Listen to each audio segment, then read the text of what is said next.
का जूस, मैं नान खटाई ही खाऊंगा। बड़ा गिलास। तो मुझे तो नान खटाई। लौड़े लोग छोड़ो एक दूसरे को, नहीं तो अभी दोनों के मुंह में चोको दे दूंगा। अभी इस कंट्रोवर्सी के ऊपर ये दोनों जने अपना अपना रिएक्शन देंगे, फिर इन दोनों के रिएक्शन पे सिस्टम भाई अपना रिएक्शन दे देंगे, फिर इन दोनों जने के रिएक्शन पे जो सिस्टम भाई ने अपना रिएक्शन दिया है उसके ऊपर कोई यूट्यूबर अपना रिएक्शन दे देगा, और भाई इस रिएक्शन इकोसिस्टम से इन लोग को व्यूज आ जाएंगे, शो अच्छे से प्रमोट हो जाएगा, और बेरोजगारी के लिए मोदी रिस्पॉन्सिबल है। सॉर्टेड है भाई हमारे इंडियन यूथ का। इन शो के ऑर्गेनाइजर्स को बिल्कुल भी उल्टा सीधा नहीं बोलना चाहूंगा, क्योंकि भाई उन लोगों ने मार्केट को स्टडी किया है यार, और उन्होंने अपनी स्टडी में पाया है यहाँ की जो यूथ है वो या तो वो दो लोगों को लड़ते देखना पसंद करती है, या तो फिर वो इंस्टाग्राम में किसी हेवीली ब्रेस्टेड लड़की के कमेंट सेक्शन में 2 big reasons why I like this picture करना पसंद करती है। और अब तो इन्होंने सारे रीजंस को अपने शो में इंक्लूड करना शुरू कर दिया है। इंटरनेट की फैली हुई इस गंदगी के बीच एक आदमी वो भी था जो कि अपनी जान पे खेल के नाम कीजिए मैडम, देश को साफ करना है अपने को।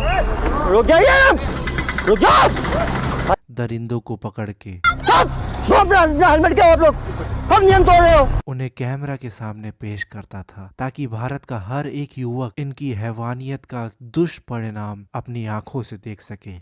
आपको बता दें कि अभिषेक पल्लव का नाम महादेव सट्टा ऐप के बड़े नेटवर्क से जुड़ने की खबर सामने आई है और अब इन पर सीबीआई का शिकंजा कसा गया है।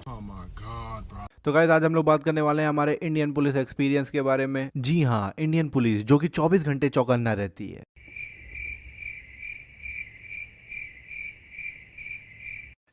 राजेश देख रहा है तुम 7 साल पुराना क्लिप दिखा के हम लोग को बता रहा है कि ये इंडियन पुलिस हमारा सब वीक है। लाओ तुम उसी का मोबाइल डिसलाइक मारे इसका वीडियो। ले भाई नया इंसिडेंट देख ले।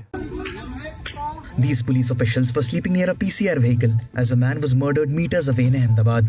तो गाइस थोड़ा क्रोनोलॉजी पकड़ते हैं। आप क्रोनोलॉजी समझ लीजिए। तो मान लो कि तुम्हारे साथ कोई क्राइम हो गया, तुम सबसे पहला काम क्या करोगे? तुम अपने नजदीकी पुलिस स्टेशन में जाके एक FIR दर्ज करवाओगे। But here comes the twist. Bharat की जो पुलिस है वो एक बहुत ही यूनिक कॉन्सेप्ट फॉलो करती है। उसके अंदर आप लोगों को पुलिस को कन्विंस करना पड़ता है कि वो आपका FIR क्यों लिखे।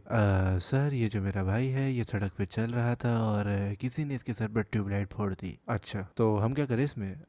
सर FIR दर्ज करें। इन ऑफेंसेस के ऊपर नहीं दर्ज होती FIR। सर आप एक बार इसका सर देखें, इतनी गहरी चोट आई है कि दिमाग को हमने डबल साइडेड टेप से चिपका रखा है, और क्रिकेट खेलते खेलते किसी ने गलती से इसके सर पे बैट तो मारा नहीं है, छोटी बहन के बॉयफ्रेंड ने मरवाया है इसके सर पे। ये पूरी तरीके से एक अटेम्प्ट टू मर्डर का केस है और वो कॉग्निजेबल ऑफेंस है।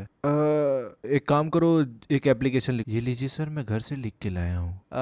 एक्चुअली उस एप्लीकेशन के ऊपर प्रेसिडेंट ऑफ इंडिया का स्टैंप लगा हुआ है सर, चाइना के प्रेसिडेंट लगा हुआ है सर, वंतारा के हाथी का सील ऑफ अप्रूवल लगा हुआ है सर। ओह हमारे एरिया का मैटर नहीं है।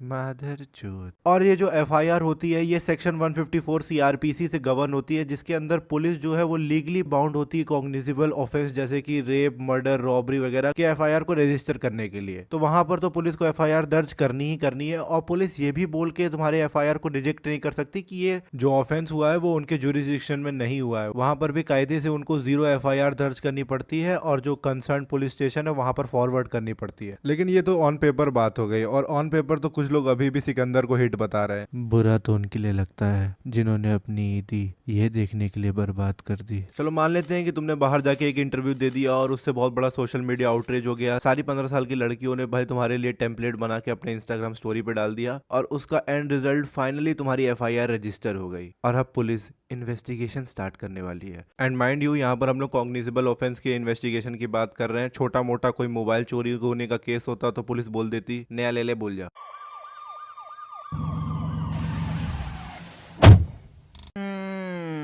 एक तो साहब खुद आते नहीं है, हमें भेज देते हैं। इन्वेस्टिगेटिंग ऑफिसर वो है कि हम समझिए में नहीं आता है। हाँ भाई यहीं पर। जी सर यहीं पर खुला था इसका सर।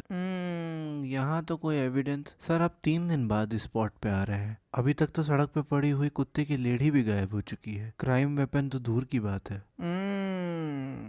ये क्या पड़ा हुआ है सड़क किनारे?